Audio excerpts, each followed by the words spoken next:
तो hello guys, आपका स्वागत है हमारे चैनल देसी मांगा में। और आज हम एक्सप्लेन करेंगे रिटर्निंग ऑफ स्वॉर्ड हीरो के पार्ट 3 को। तो अब तक हमने देखा कि किस प्रकार यंगसू सेक्ट लीडर से मिलता है और उससे ज्वाइन होने के लिए बोलता है। तब सेक्ट लीडर बोलता है, अच्छा तो तुम्हें माउंट हुआ सेक्ट में आना है। तब सेक्ट लीडर सेक्ट गार्ड से पूछता है, क्या तुमने इस बच्चे को बताया नहीं कि अब हम माउंट हुआ में किसी और को नहीं ले रहे। सेक्ट गार्ड बोलता है, मैंने इसे बताया लेकिन ये आपसे मिलने की जिद कर रहा था, इसलिए मैं इसको आपके पास ले आया। उन दोनों की बातें सुनकर यंगसू देखने से तो खुश लग रहा था, लेकिन वो बहुत ही गुस्से में था। यंगसू गुस्से में क्यों था, इस बात को जानने के लिए हमें कुछ समय पीछे की बातें देखनी होंगी। माउंट हुआ तक पहुंचने के लिए यंगसू की हालत बिल्कुल खराब हुई दिखाई देती है और हमें माउंट हुआ का पहाड़ दिखाई देता है, जो कि बहुत ही ऊंचा होता है। यंगसू लकड़ी के सहारे से वहां तक चल के आया हुआ होता है। क्योंकि माउंट हुआ का सेक्ट पहाड़ के ऊपर बना हुआ है, इसलिए यंगसू को पहाड़ पे चढ़ने की जरूरत होती है। यंगसू पहाड़ पे चढ़ने के लिए चल देता है। पहले वो सीढ़ियां चढ़ता है। कुछ समय सीढ़ियां चढ़ने के बाद यंगसू की हालत बिल्कुल भी ठीक दिखाई नहीं देती है, लेकिन फिर भी यंगसू हार नहीं मानता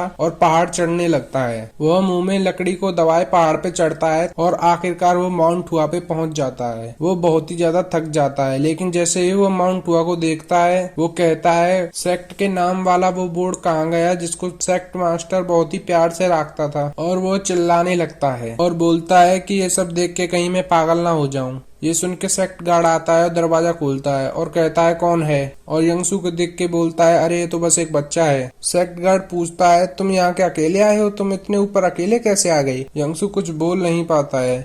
यंगसू कहता है, उन सब बातों को छोड़ो, पहले मुझे ये बताओ, क्या तुम माउंट हुआ सेक्ट के गार्ड हो? गार्ड कहता है, हाँ तुमने सही कहा, मैं माउंट हुआ सेक्ट का ही गार्ड हूँ। यंगसू सोचता है, अच्छी बात है, चलो माउंट हुआ सेक्ट पूरी तरह से खत्म तो नहीं हुआ। गार्ड बोलता है, चलो अब तुम अभी के लिए अंदर आ जाओ। यंगसू कहता है, इसका क्या मतलब है? गार्ड बताता है कि वैसे तो हम अब किसी को अंदर ले नहीं रहे, लेकिन अब बहुत देर हो गई है। इस समय अगर तुम माउंटेन से नीचे जाओगे तो खतरा हो सकता है, और वैसे भी माउंटेन पे रात को ठंड बहुत पड़ती है। हम माउंट हुआ पे आए हुए किसी भी व्यक्ति को रात में तो पहाड़ से उतरने के लिए नहीं कहेंगे। यंगसू सेक्ट में प्रवेश करता है और देखता है कि जहाँ पर वो ट्रेनिंग किया करता था, जहाँ पत्थर से बने हुए ट्रेनिंग ग्राउंड हुआ करते थे, वहाँ पर अब बस धूल ही बची हुई है। इसे देख के यंगसू सदमे में आ जाता है और उसे देख के गार्ड बोलता है, क्या हुआ?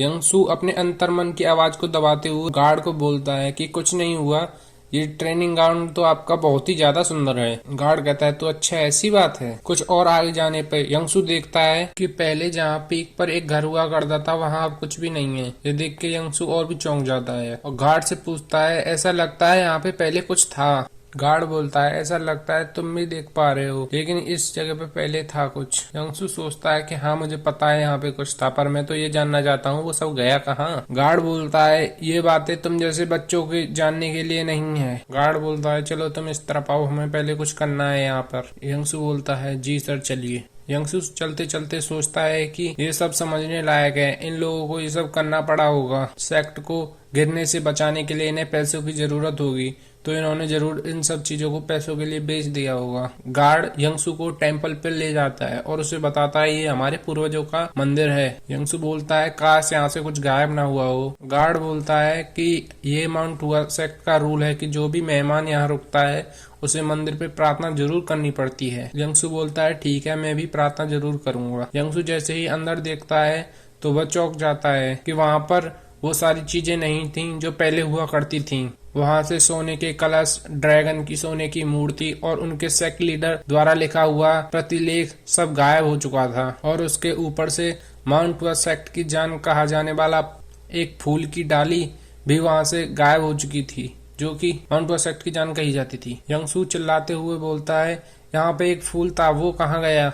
सेक्ट गार्ड कहता है, एक फूल? यंगसू बोलता है, हाँ एक फूल, वो यही था, वो कहाँ गया? गार्ड कहता है, हाँ लेकिन ये तुमको कैसे पता? फिर गार्ड सोचने लगता है और बोलता है, हाँ यहाँ पे एक फूल था तो, जो कि अजीब सी धातु से बना हुआ था। यंगसू बोलता है, हाँ वही फूल, वो कहाँ है? गार्ड बोलता है, हमने उसे बेच दिया, हम उसका कोई इस्तेमाल नहीं जानते थे, वो टेम्पल पर अच्छा लगता भी नहीं था, सो हमने उसे बेच दिया और उससे काफी अच्छा पैसा भी मिला हमें। यंगसू ये सुन के घुटनों के बल गिर पड़ता है और अपने पुराने सेक्ट लीडर को याद करता है और कहता है, सेक्ट लीडर लगता है माउंट हुआ सेक्ट सच में सबसे निचले स्तर पे आ चुका है। गार्ड उसके पास भागता हुआ आता है और कहता है, तुम ठीक हो बच्चे? यंगसू कुछ नहीं बोलता और जोर से अपना सर जमीन पर दे मारता है और बोलता है कि प्लीज मुझे तुम्हारे सेक्ट लीडर से मिलने दो। और अब हम वर्तमान में हैं, जहाँ यंगसू सेक्ट लीडर के सामने खड़ा हुआ है। सेक्ट लीडर कहता है तो अच्छा तुम्हें माउंट हुआ सेक्ट ज्वाइन करना है, तो तुम माउंट हुआ सेक्ट के बारे में जानते तो जरूर होगे। यंगसू बोलता है हाँ आपने बिल्कुल सही कहा, मैं माउंट हुआ सेक्ट के बारे में सब कुछ जानता हूँ। यंगसू सोचता है भले ही ये मुझ पे तुरंत यकीन ना करें, लेकिन मैंने एक कहानी बना रखी है जिससे ये मुझ पे जरूर यकीन कर लेंगे। यंगसू बोलता है मुझे तो अपने छोटे भाई चुनजिन का नाम इस्तेमाल करना है, जो कि युद्ध के बीच में से गायब हो गया था, और इनको बताना है किस प्रकार चुनजिन पहाड़ पे से गिर के एक लकड़हारे को मिला था। उस लकड़हारे ने चुनजिन की सहायता की। चुनजिन ने उस लकड़हारे को माउंट हुआ सेक्ट की तलवारबाजी सिखाई और उसे अपने डिसाइबल की तरह रखा। और मैं उस लकड़हारे का बेटा हूँ यंगसू। हाँ मैं बिल्कुल ऐसा ही बताऊंगा इन सबको। इस कहानी की सबसे अच्छी बात यह है क्योंकि लकड़हारा इस सेक्ट का डिसाइपल था, तो मेरी स्थिति इस सेक्ट में सेक्ट लीडर के बराबर की हो जाएगी। ये बहुत ही गजब की कहानी बनाई है। अगर मैं खुद को शाबाशी दे पाता तो जरूर देता। इससे मैं बाकी सब बच्चों से काफी अच्छी स्थिति में आ जाऊंगा। अब तो मुझे जल्दी से मना कर दो सेक्ट में लेने के लिए और मुझसे कारण पूछो सेक्ट में ज्वाइन होने के लिए। लेकिन तभी सेक्ट लीडर बोलता है चलो ठीक है, मैं तुम्हें सेक्ट में आने देता हूँ। इस बात से गार्ड और यंगसू दोनों ही चौंक जाते हैं। सेक्ट लीडर बोलता है अगर तुम्हें वास्तव में सेक्ट में ज्वाइन होना है तो क्यों ना तुम्हें होने दिया जाए। गार्ड बोलता है लेकिन सेक्ट लीडर आपने तो कहा था आप इस साल और किसी बच्चे को ज्वाइन नहीं होने देंगे।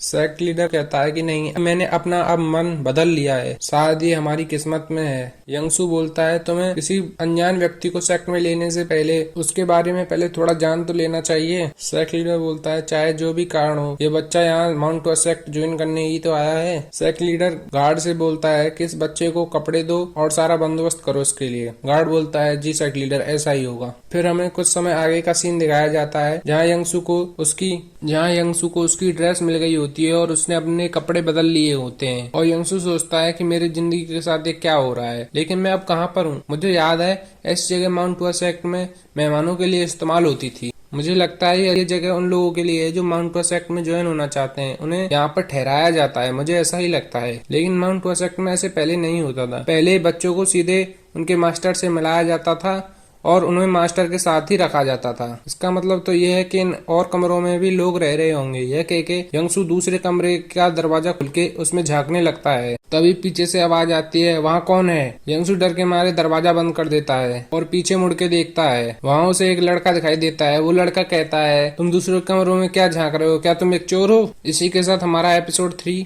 खत्म हो जाता है। Thank you for watching guys, please subscribe कर दें और लाइक कर दें। अगला एपिसोड लेके बहुत ही जल्द हाजिर होंगे आपके लिए।